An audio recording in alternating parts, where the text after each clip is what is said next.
Well, hello, Instagram. Just letting you know now that I'm live. So I'm just going to sit here staring at the screen for a minute. I see my first joiner is J Parker 33 Hadley _ Stiskac. That's a long something, man. That's a whole lot. Sandra Geyer, Evelyn Rose, Sean Madonna Lee, Kiss Me, I'm Jazzy, Katir Ruiz, Kadeslu, Joshua Khan, Sandra Geyer, Megan, Kodak. Hey to all you guys. Big waves out there to everybody. Smooches out there to everybody. I decided to come live because I had about 200 people drop off yesterday following me because they were upset because I said who the HOH was and said who the 3 people were on the block. Listen, I watched the live feeds. And so once you watch the live feeds, then to not be able to talk about what you're seeing, good afternoon, that makes it really difficult. So while the majority of the people want to know what's going on, I see there's also those where you only watch the show. Here's what I'm going to say to people though. If you only watch the show, you really don't have a clue about what's going on, Big Brother. Now, I learned that. And trust me, I was one of those who only watched the show. We had heard about the live feeds, but we never, we was working and all that. We didn't pay no attention to that. But now I realize after having been in the house and come out, watched what showed up on TV versus what really happens every day, you miss the real gist of the house if you only watch the show. I'm just going to say that. Now, they have the live feeds out there for a reason. They want you to be able to see the behind the scenes, see what goes on in all the different conversations in the house between all the players. And again, you get to see what makes the cut on TV versus what's actually really said and done in the house. And sometimes, a lot of times, you see completely different personalities and people than you do off of what lands on the show. So I'm just going to say that. And again, I'm talking to the people who are still following me. So you guys know this.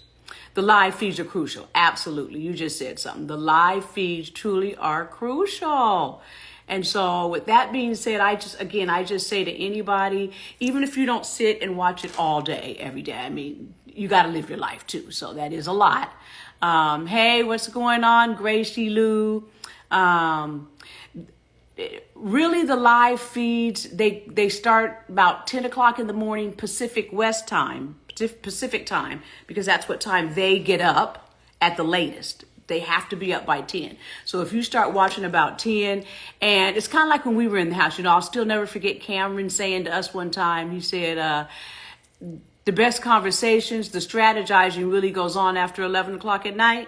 So when we were getting in the bed at 10 o'clock and 11 o'clock, that's when everybody was meeting in the backyard and in the bathroom and upstairs and really talking game where everybody wasn't seeing it because, again, half the people are going to bed. So we missed a lot being the early sleepers, but all day long there's conversation. You don't know what you'll miss on any given day at any given time. It just depends on who's talking to who, what's being said, what's being done, personalities. I gotta say, I'm surprised at, I'm happy Takora won. I was hoping that somebody else was gonna start winning HOH, where she's not necessarily, well, she is on the other side, but she's still kind of trying to float the whole house. And doing a pretty good job. I was surprised about Tucker volunteering to go on the block again. I'm not sure what that's about, because if Leah really is the person that they're going after, and I would have thought it would have been Mackenzie, Leah, and Cam. I would have guessed that. Then I don't know why they wouldn't have just put Leah up. She's not really truly aligned with him, so them worrying about hurting her feelings, I don't know what that's all about. So I'm not sure why Tucker volunteered to be on the block, supposedly. And again, all they did was give him another opportunity to win something. So they're just, again, people talk about building resumes, but that's a true something at the end. You look at, dang, he won this many HOHs. He won this many vetoes. He won this many AIs. How can you not give it to him if he's still sitting in one of them final 2 chairs? And so why give him the opportunity to compete? You got to stop him from competing. That's the only way you're going to be able to get him out of the house, if you get him out of the house. So at least if you had waited until somebody else won the veto, hopefully brought somebody down, and then put Tucker up on the block, then at least all he has is the AI competition. And that really is geared more towards anybody's game. And they could have taken him out. We'll see what happens. Again, he's probably going to win veto, though. And if he wins veto, I'm sure he's probably going to take himself off the block. And so a missed opportunity. And then you got to hope he doesn't win HOH and wait for that quiet week of his again. So it's interesting. It's interesting to see what's going on. Thank you, Lily. I appreciate that. I don't know what's going to happen this season. Who do I want to see go this week? Honestly, and again, for anybody who's a Cam fan, nothing against Cam, but I'd like to see Cam go. Just because he doesn't seem to be adding a whole lot of value to conversation, game, whatever, the instigator. Now, a lot of people are thinking Joseph, and I would have to say, why would America give Joseph the instigator AI?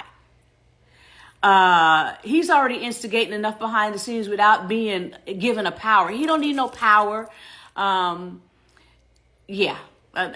think it might be Tucker, Quinn, or Angela. Those are the 3 names that rose to the occasion for me: Tucker, Quinn, or Angela. And any of them could have that power. They gave up some information. I know everybody thinks it's Joseph. And it just may be.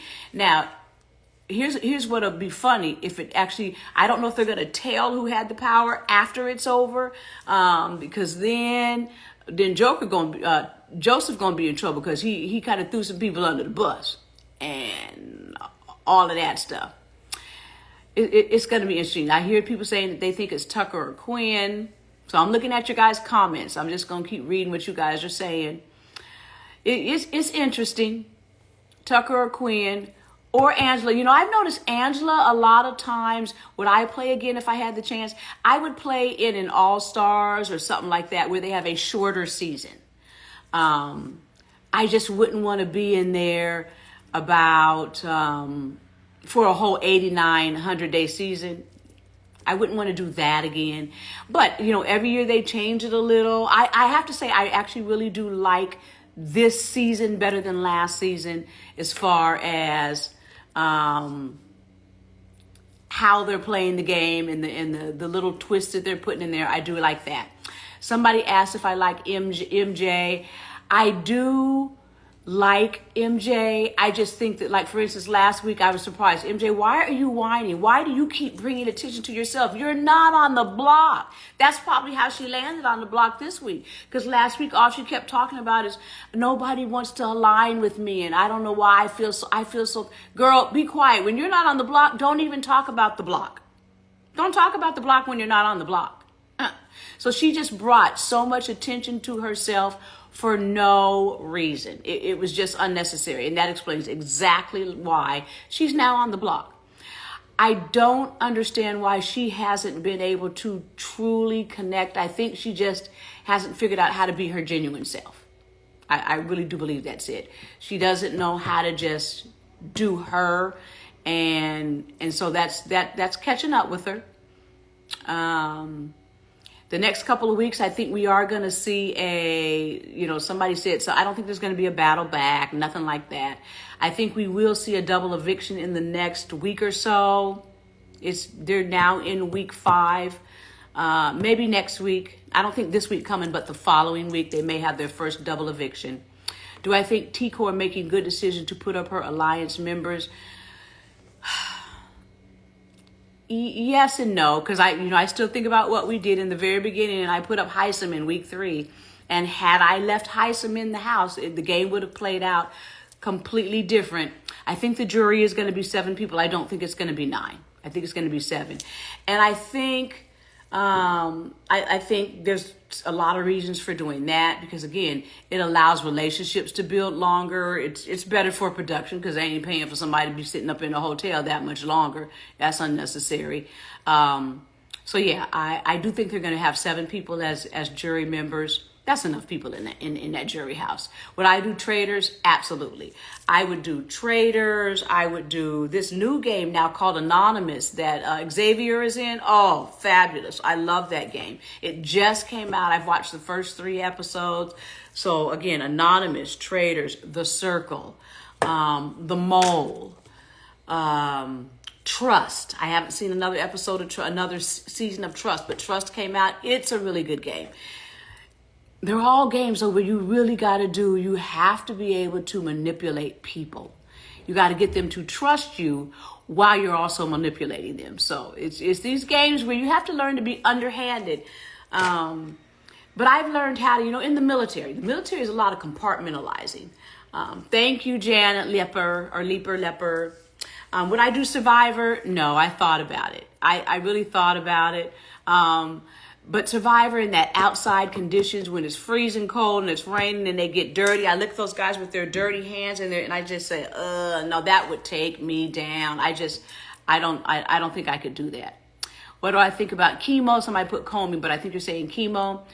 Chemo is proving that he can be more and more. He's becoming more cutthroat. He needs to stop whining too, though. He whines a lot. He's got to stop the whining. He can't get in his own skin, and he's got to disappear for a day because you can't do all of that. You can't do all of that.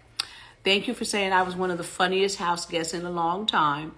And I think that's just my natural personality. I love to laugh. I love to have fun. I love to pull pranks. All of that reminded me of when I was growing up, because that's what we did in our house all day, every day.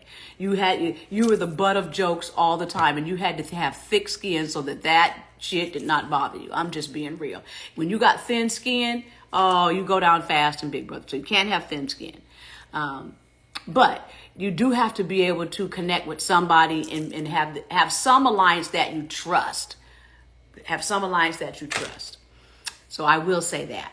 But I wanted to come live for a few minutes just to say, I'm sorry to those people that were hurt and disappointed because I didn't put a spoiler alert. And again, I'm here to talk about Big Brother. So I'm going to talk about what I see, whether I'm watching the show or the live feed. So I just say, if you don't want to know what's going on, then just don't get on social media. Stay off social media, Sunday after the show until Wednesday. Don't get on Instagram and TikTok, because you're going to see what's going on. So be smart about what you do. That's what I'm going to say. I'm going to get off now. Now I'm getting ready to go on my TikTok, and I'm going to do it live on there too. And I'm going to tell them the same thing. Okay. All right.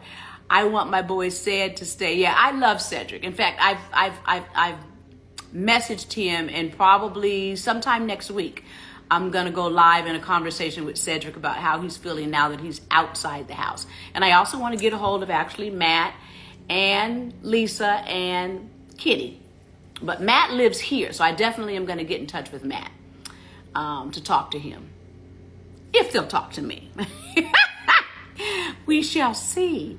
All right, all you guys have a wonderful weekend. It's Saturday. Get out there and enjoy your days. And talk to you soon. Keep watching them posts. All right, Mama Fee out.